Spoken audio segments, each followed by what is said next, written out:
नमस्कार, जोहार। मैं हूं श्रुति कुमारी और स्वागत है आपका दूरदर्शन के इस खास कार्यक्रम कैंपस में। इस कार्यक्रम में हम आपको अलग अलग कैंपसेस लेके जाते हैं और वहाँ पे एक विषय के ऊपर चर्चा करते हैं, वहाँ के शिक्षकों के साथ, वहाँ के छात्र छात्राओं के साथ। तो आज हम आपको लेकर आ गए हैं ऊषा मार्टिन यूनिवर्सिटी के कैंपस और यहाँ हम बात करेंगे स्टूडेंट से और यहाँ के जो फैकल्टी हैं उनसे मेंटल हेल्थ स्ट्रेस के विषय में, एकेडमिक स्ट्रेस से जो मेंटल हेल्थ इश्यूज़ होते हैं उसके विषय में। हम सबको पता है कि आज के ज़माने में जब एम्प्लॉयमेंट बहुत कम हो चुका है और स्टूडेंट्स हमारे पास बहुत ज़्यादा हैं, तो सबके पास एक ही परेशानी होती है कि क्या हमें वो एम्प्लॉयमेंट मिलेगा ये पढ़ाई के बाद। इसकी वजह से बहुत पीयर प्रेशर होता है, सोसाइटल प्रेशर होता है अच्छा परफॉर्म करने के लिए और साथ ही बेटर करने के लिए जो पूरा पीयर प्रेशर, इन्वायरमेंटल प्रेशर उनके ऊपर क्रिएट होता है, उससे बहुत सारे मेंटल हेल्थ इश्यूज़ होते हैं स्टूडेंट्स को। एंग्जाइटी की परेशानी, पैनिक अटैक की परेशानी, ऐसी कई परेशानियां बच्चों को झेलनी पड़ती हैं। तो चलिए चलते हैं आज यूनिवर्सिटी के कैंपस और जानते हैं, यहाँ बच्चों से समझते हैं कि किन प्रकार की परेशानियों का सामना उनको करना पड़ता है और यहाँ की जो फैकल्टी है वो कैसे डील करती है स्टूडेंट्स के साथ और एनवायरनमेंट को कैसे बेटर बनाती है ताकि वो बच्चे बेहतर कर सकें। चलिए।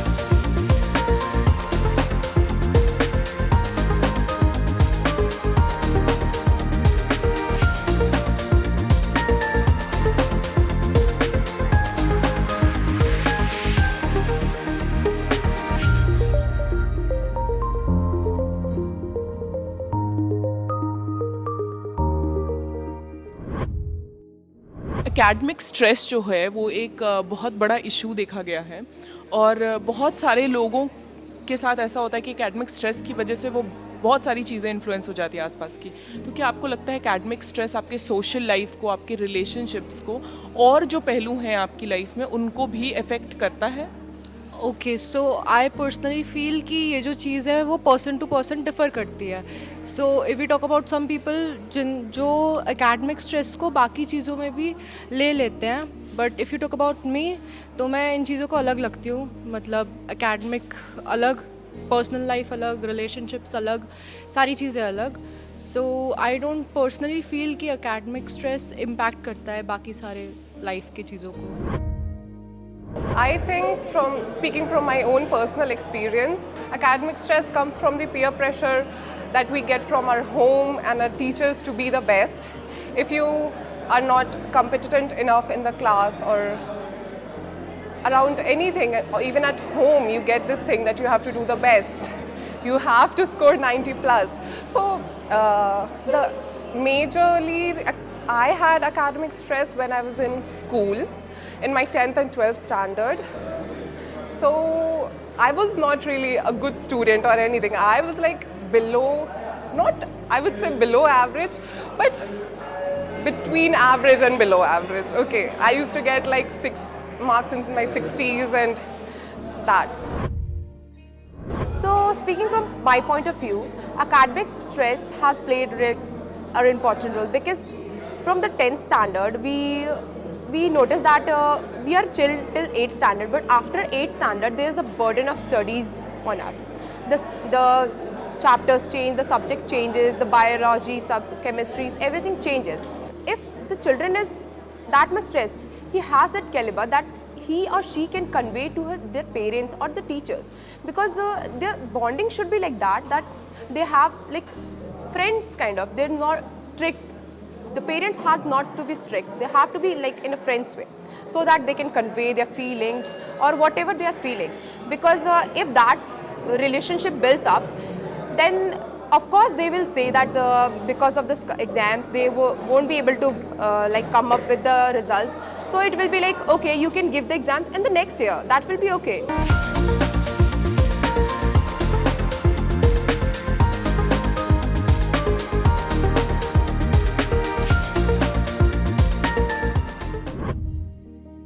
It was very difficult for me till now. It's also difficult now that it's get difficult that it's not easy to express yourself in front of everyone, and when you see yourself that you are lacking behind and everyone is going, and everyone is moving forward and you are not able to do anything in your life.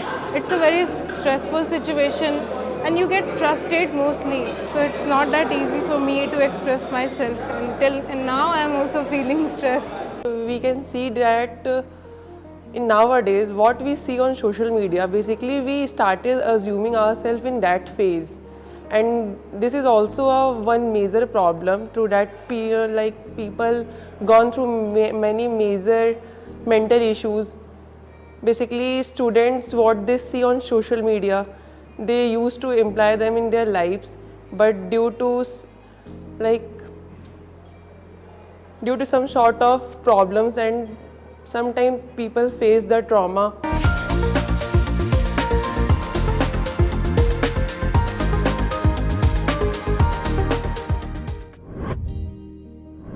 जब हम academic stress की बात करते हैं तो बहुत सारे external factors भी होते हैं जो हमको इफ़ेक्ट करते हैं एकेडमिकली परफॉर्म करने में या मेंटल हेल्थ इश्यूज़ को लेकर।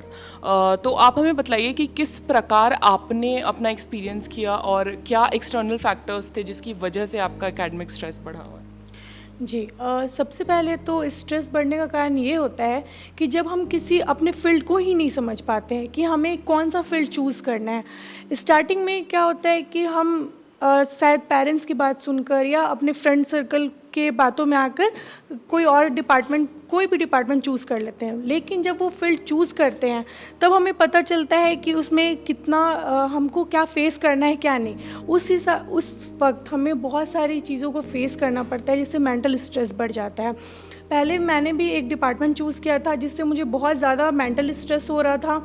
बहुत कुछ चीज़ें थी जो समझ नहीं आ रही थी, बहुत कॉम्प्लेक्स चीज़ें हो जा रही थी, लेकिन यहाँ के टीचर्स की हेल्प से मैंने उनसे बात किया, उनसे ये सारी चीज़ें डिस्कस किया और उन्होंने मुझे एक सही फील्ड चूज़ करने में गाइड किया। अगर किसी भी सब्जेक्ट से हमें परेशानी होती है, जैसे अगर हम एनाटॉमी फिजियोलॉजी का ही बात करें तो स्पेसिफिक है कि हमें शुरुआत से ही थोड़ा सा ये टफ लगता है। इसके पीछे हम शुरू से ही ध्यान दिए हैं लेकिन इसमें हम अपना स्कोर बेहतरीन नहीं कर पा रहे हैं, जिससे हमको अपने आप में खुशी महसूस नहीं हो रही है। जितना हम अपने आप को मेहनत लगा रहे हैं उस सब्जेक्ट पे, उतना हम अपना रिजल्ट नहीं दे पा रहे हैं, जिसके चलते हम हैं सो खुशी नहीं है इस सब्जेक्ट से स्कोर करने के लिए। कोई टीचर आते हैं और वो बोलते हैं कि इस चीज़ का होमवर्क तुम लोग को करके आना है, तो हम लोग क्या सोचते हैं, या टेस्ट हो या कुछ भी हो, तो टेस्ट में कोई सब्जेक्ट पर कोई टॉपिक पे दिया जाता है कि इस टॉपिक का टेस्ट लिया जाएगा और हम लोग सोचते हैं कि इस नंबर पे ज़्यादा मार्क्स आना चाहिए, और अगर हम अच्छे नंबर से पास करते हैं तो थोड़ा मतलब सबके सामने में ये होता है पर्सनालिटी डेवलप। तो और हम लोग क्या होता है कि हम लोग खुद अपना नहीं देखते, दूसरों को देखने लगते हैं कि वो मेरे से बेहतर कर सकता है। बट अगर वही चीज़ हम अपने आप में खुद में देखते हैं कि वो चीज़ हम भी बेहतर कर सकते तो शायद और भी अच्छा रहता। तो मैम मेंटल हेल्थ के बारे में हम लोग जानते हैं कि किसी भी स्ट्रेस को हम लोग कैसे रियलाइज कर सकते हैं, कैसे मिनिमाइज कर सकते हैं, अपने रिस्पॉन्सिबिलिटी और समाज में अपना रिस्पॉन्सिबिलिटी कैसे शेयर कर सकते हैं। तो सबसे पहले अगर एकेडमिक का बात करें तो हम लोग के ऊपर पहले से ही बहुत सारा प्रेशर होता है कि आप लोग को ऐसे पढ़ना है, तो ये करना है, वो करना है। तो फिर हम लोग एक रूटीन बना लेते हैं, तो सिलेबस के हिसाब से तो हम लोग चलते ही हैं, साथ साथ सब फिज़िकल एक्टिविटीज़ भी करते हैं, जैसे योगा हो गया, एक्सरसाइज हो गया, तो मेडिटेशन हो गया। तो ये सब चीज़ साथ साथ करते हैं, तो ये दोनों बैलेंस सही वे में चलता है। उसके ऊपर सबसे स्ट्रेस रहता है कि लड़कियों के तुम्हें बहुत अच्छा करना है, अगर तुम अच्छा नहीं करोगी तो तुम्हारा फिर कोई फ़ायदा नहीं, तुम्हें कोई पूछेगा नहीं। तो एक वो, और मैम जब हम लोग किसी फील्ड में उतरे हैं तो मैम सबसे पहले तो हमें विल पावर अपना स्ट्रॉन्ग रहना चाहिए कि हाँ वहाँ उतरे हैं तो हमें वहाँ अच्छा करना है। वो ना होना वो अलग बात रहती है कि वो फ्यूचर बताएगा, लेकिन हम अपना 100% तो दे सकते हैं कि उसके बाद जो होगा वो तो फ्यूचर डिसाइड करेगा।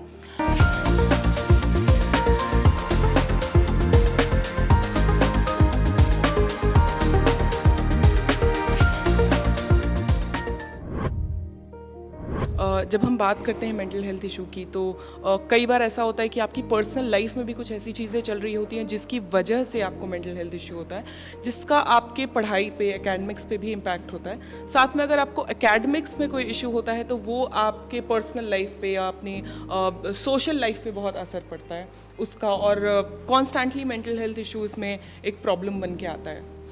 Yes, I will say that कि पर्सनल इश्यूज़ की वजह से एकेडमिक पे बहुत असर पड़ता है। Because I had an accident last year and I will say उसके वजह से मेरे हेल्थ इश्यूज़ की वजह से मेरे एकेडमिक्स पे बहुत फ़र्क पड़ा था।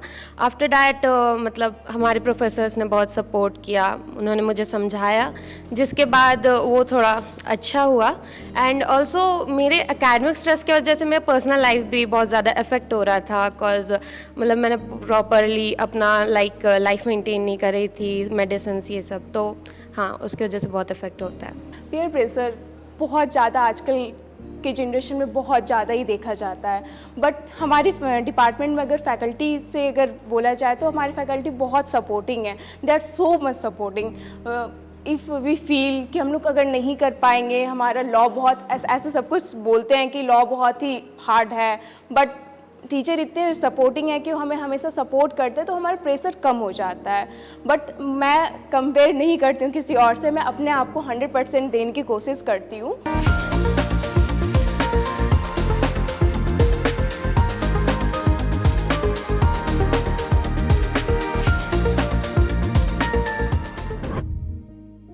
एब्सोल्युटली देखा जाए तो पीयर प्रेशर बहुत ज़्यादा इम्पैक्ट करता है हमारी लाइफ में, बट मैं ज़्यादातर कोशिश करता हूँ कि मैं अपने आप को दूसरों से कंपेयर ना करूँ।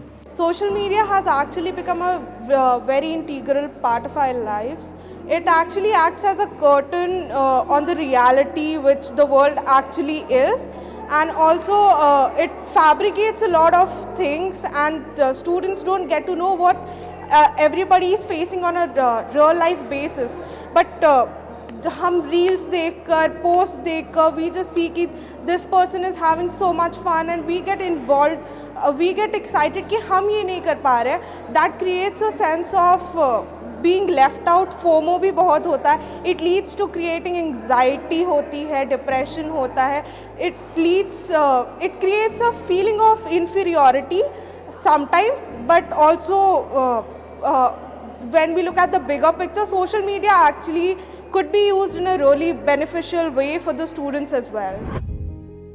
हम खुल के मेंटल हेल्थ के बारे में बात नहीं करते हैं, लेकिन आजकल सेलिब्रिटीज़ और उनके टॉक शोज़ से बहुत कुछ पता चला है कि और बहुत बात होने लगी है मेंटल हेल्थ को, तो थोड़ी बहुत प्रेफरेंस मिलती है उसे और थोड़े बहुत सोसाइटी में आजकल खुल के बात करने लगे हैं। पर if we talk about universities, तो मुझे नहीं लगता कि उतनी अवेयरनेस यहाँ पे है। तो मुझे लगता है कि इससे रिलेटेड टॉक शोज़ या फिर एक ग्रुप डिस्कशंस कराने चाहिए या फिर ऐसी एक्टिविटीज़ करानी चाहिए जिनसे बच्चे आए और वो अपने एक्सपीरियंस शेयर करें, ताकि उन्हें लगे कि हाँ हमारे पास एक आवाज़ है जिससे हम शेयर कर सकते हैं और हमें थोड़ी हेल्प मिल सकती है।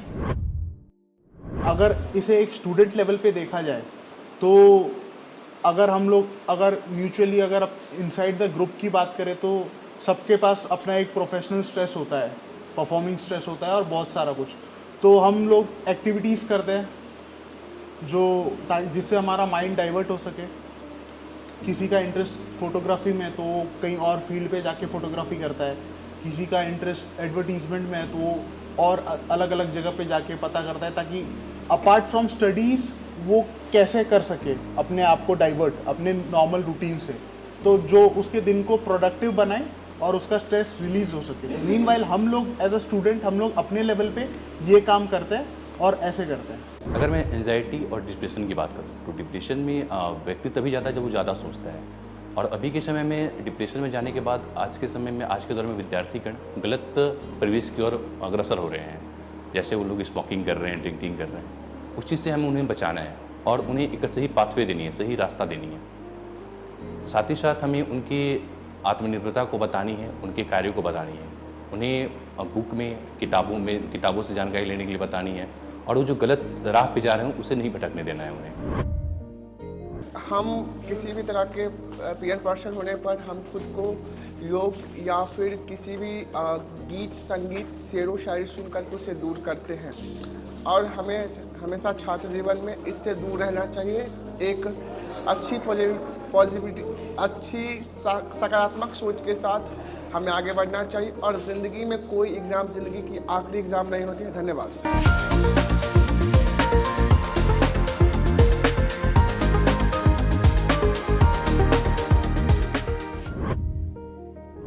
अभी हमने काफ़ी सारे बच्चों से बातचीत करी, छात्र छात्राओं से समझा कि किस प्रकार एकेडमिक स्ट्रेस जो है वो उनके मानसिक तनाव को बढ़ाता है।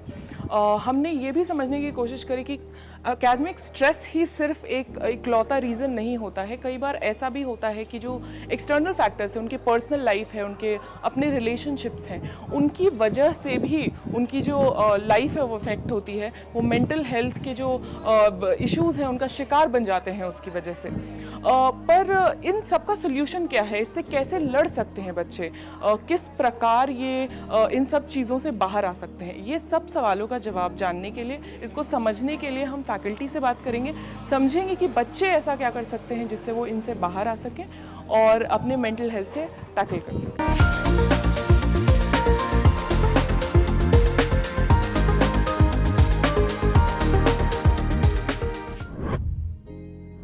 मुझे लगता है ये स्ट्रेस बस्टर्स होते हैं। When you work for others you forget your pain, when you give joy to others, आपको लगता है कि भाई मैं किसी और को खुश कर सका तो ये अच्छी बात है।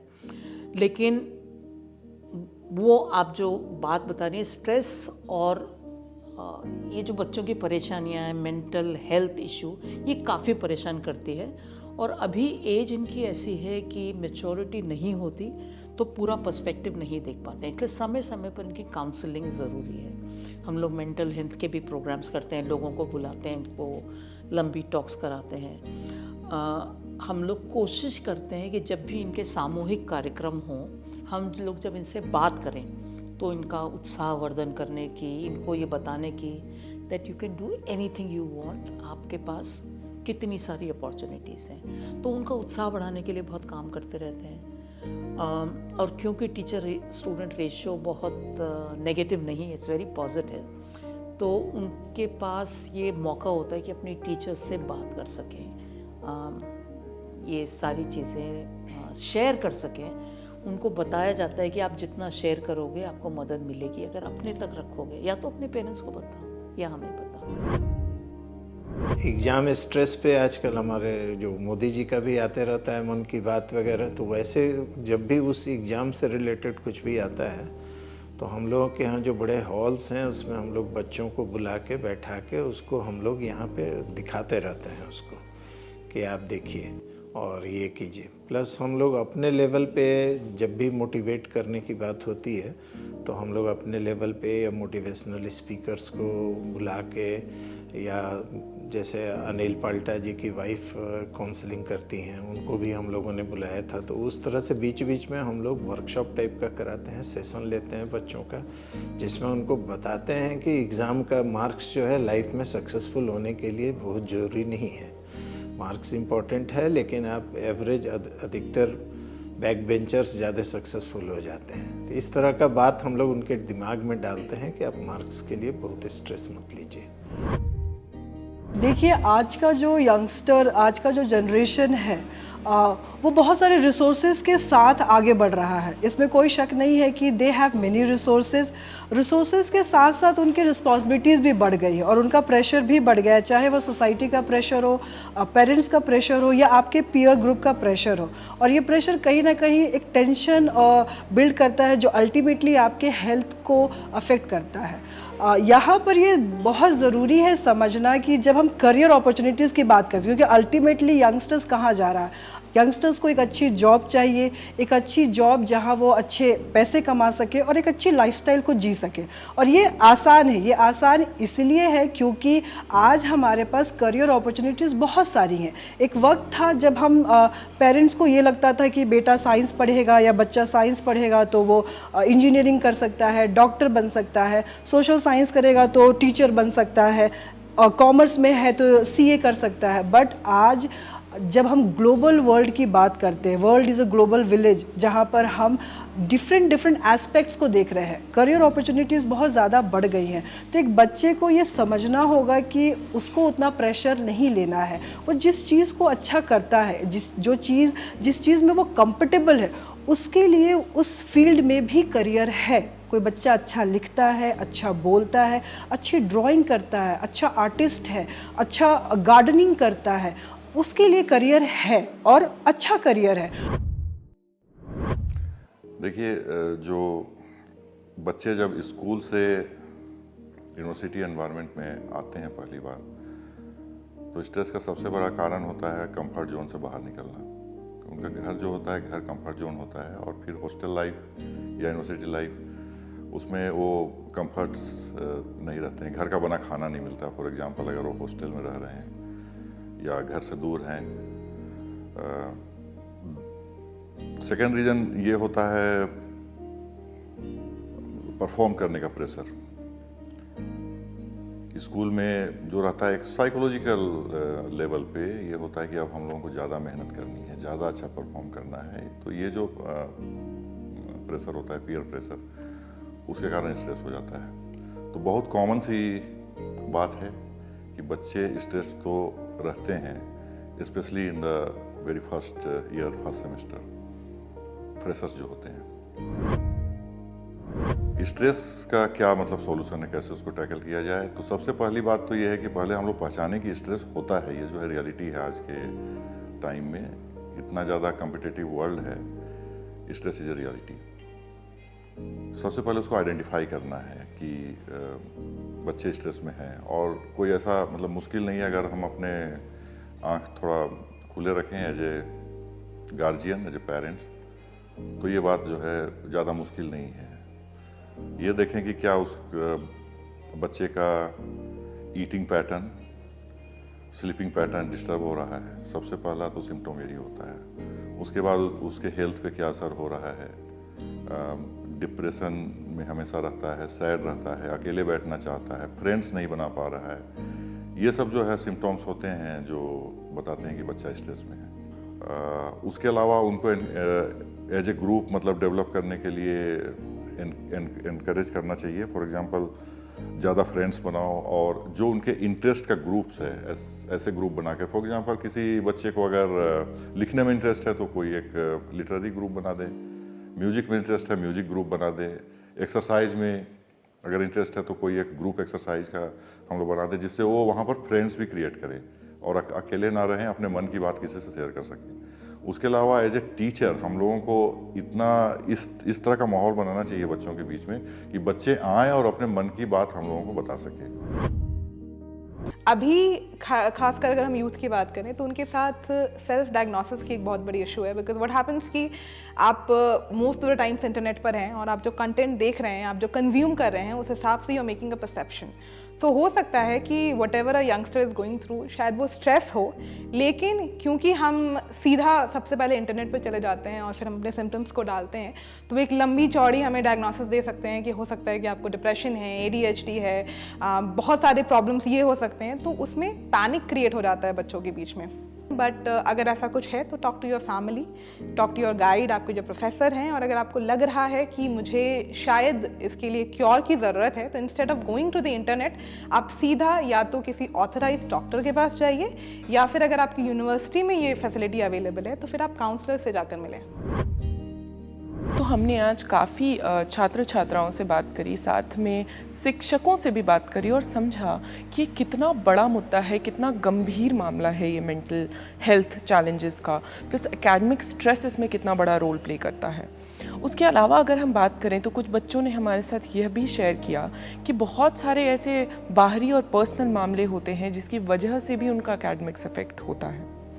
हमें सबसे ज़्यादा ये समझना ज़रूरी है कि एज अ सोसाइटी, परिवार की तरफ से या फिर एज अ सोसाइटी की तरफ से, दोस्तों की तरफ से एक सपोर्ट जो है वो स्टूडेंट्स को मिलना बहुत ज़रूरी है। साथ में ही एक अवेयरनेस, इसको एक टैबू ना बनाकर इसके बारे में बात करना बहुत ज़रूरी है। इसको समझना, डीपली समझना कि आखिर ये इश्यूज़ होते क्या हैं, कैसे होते हैं, इसको समझना ज़रूरी है। क्योंकि हमने ये भी देखा है कि मेंटल हेल्थ इश्यूज़ की वजह से बहुत सारे बच्चे जब टेक्नोलॉजी का इस्तेमाल करके इंटरनेट पे जाते हैं, उसके बारे में पढ़ते हैं, तो वो गुमराह भी हो जाते हैं और सेल्फ डायग्नोस करने लग जाते हैं। इन सब चीज़ों से बचाव के लिए हमें ज़रूरी है असलियत में मेंटल हेल्थ को समझना और सही रास्ता पता होना कि कब हमें काउंसलर, थेरेपिस्ट के पास जाने की ज़रूरत है, कब हमें दवाइयाँ लेने की ज़रूरत है या किस प्रकार हम बचाव कर सकते हैं इससे। तो हम एज अ सोसाइटी हम हमेशा ये कोशिश करेंगे कि जो हमारे स्टूडेंट्स हैं उनको इस तरीके का कोई प्रेशर क्रिएट ना हो। साथ में ही जो यूनिवर्सिटीज़ हैं वो अपने अराउंड ऐसा फ्रेंडली इन्वायरमेंट क्रिएट करके रखें ताकि बच्चों को और आज़ादी मिल सके, वो बेहतर महसूस कर सकें, शेयर कर सकें अपने प्रॉब्लम्स को। तो मुझे लगता है कि हमने बहुत डीपली जाके इस टॉपिक को आज समझा है। तो अब हम आपसे अगले अंक में मिलेंगे, तब तक के लिए हमें दीजिए इजाज़त और हम अगले अंक में आपसे किसी अगले विषय पर चर्चा करेंगे। तब तक के लिए जोहार, नमस्कार।